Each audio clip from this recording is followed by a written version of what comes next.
back in 1993, Sterling, Dooney, Mosquito, and myself, we had just come home.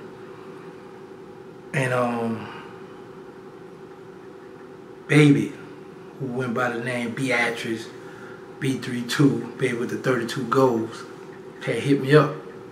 He said, yo, told me, he said, yo, but he said, meet me over at the car wash, which is right across the street from the Magnolia Project. So I get the fellas, we go over across the street. I got two 38s on me. The rest of Sterling, Dooney, Mosquito, they got the 9s, 2 9s apiece on them. And we walk across the street. At this time, Baby had one of those, I think it was green Taurus station wagon with the white guts inside. So he like in a cut in the back at the car wash.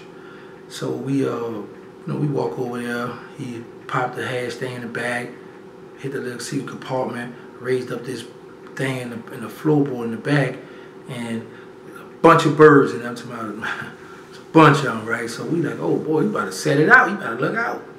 So he popping his talk, he popping his game. So he go into the thing and go to hand each one. He give each one of us a bird apiece. Now let me say this before I continue, because I don't need nobody hit me out of my inbox talking about this, and this. You're gonna get the man indicted, all this. The statute of limitation is up on this situation. The only thing I don't have a statute of limitation is murder and rape on an underage child. That's the only thing that there is no statute of limitation. Now let me finish my story. So he give each one of us a brick apiece.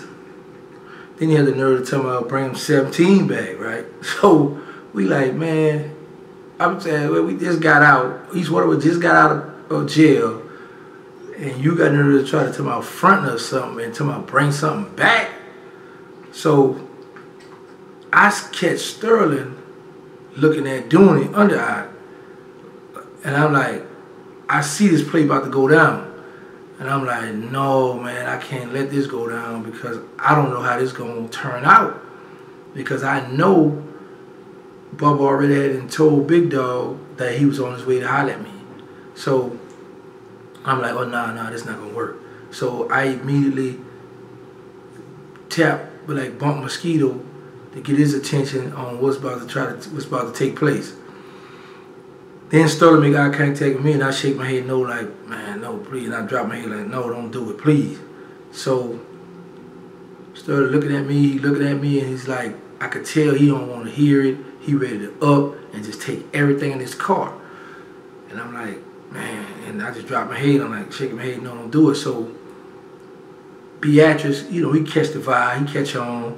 So, all right, boy, I'm gonna holler at y'all, he pack it up, wrap it up, hang up, lock everything up, get in the car, and as he pulling out, it's another car that come from around the park where the pump set when you first come on Claiborne, when you pull in the gas station, that we didn't see.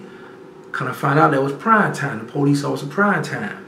So had we tried to pull a move, or about allowed Sterling to pull his move, this man had backup with him at the end of the day, So he hit me on the phone later. He was like, I'm happy, your man ain't do nothing stupid, man, because I'd have painted the town red with him, he talked his little fly talk. So I'm like, man, bro, it's you flashing all these birds in our face.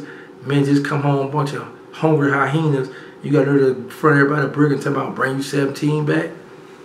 So he like, man, you gotta get it how you get it, man. You gotta get how you live uptown. So he talking, we popping, we talking. Needless to say, he ain't never seen them 17 apiece, but we wound up getting called to come to the bar. And the bar was a dark room, and that's the day that 226 was born. We talked, it was said that if certain situations come about, because this is at the time that B-atris had retired from, left the game alone and was full-fledged with the music business. So, it still was a little here and there, a little money here and there, guys old from the street. So it was like, yo, I might need you, whatever, go pull up, go holler, make sure everything's straight. So in my mind, I'm like, man, well, boy, be moving kind of reckless, so I need to get some structure. So we called a meeting, you know, we all put up at the round table. And first thing I screamed, under no circumstance, any one of us at this table is allowed to talk to law enforcement. Nobody, ain't no, oh man, they just pulled me over, you know, we just was kicking it about the little broad down the street. None of that. Don't go to the headquarters. Don't never talk to law enforcement. That was a no-no. If the law enforcement wasn't on our team, you wasn't paying them, then first thing in our mind, if you talk to law enforcement, you're giving them some information on somebody. So that was a violation. And who'd have thought 30-some years later that I would violate that rule I made. But 226, you hear the people rap about that. That was some real street stuff. We made money, hit the blocks, made sure all the money came in, whoever owed. When old boy went on and retired. So we made sure everything was good, you know.